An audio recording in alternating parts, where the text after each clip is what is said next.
രണ്ട് ജില്ലകളിൽ നാളെ പ്രാദേശിക അവധി പ്രഖ്യാപിച്ചു.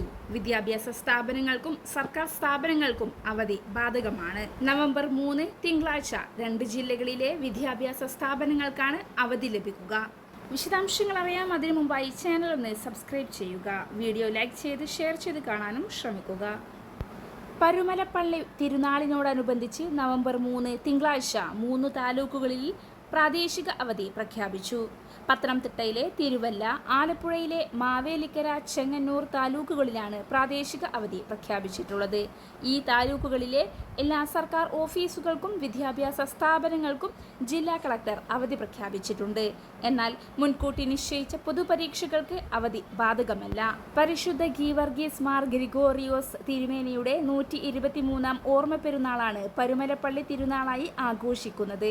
ഒക്ടോബർ 26-നാണ് പള്ളിയിൽ കൊടിയേറിയത്. തിങ്കളാഴ്ചയാണ് സമാപന ദിവസം. അന്ന് വലിയ ആഘോഷങ്ങളാണ് ഇവിടെ നടക്കുക. പെരുന്നാളിനോടനുബന്ധിച്ച് പ്രത്യേക പോലീസ് കൺട്രോൾ റൂം സ്ഥാപിച്ചിട്ടുണ്ട്. ആരോഗ്യവകുപ്പ് ആംബുലൻസ് സേവനം ഒരുക്കി പ്രത്യേക മെഡിക്കൽ ടീമിനെ സജ്ജമാക്കിയിട്ടുണ്ട്.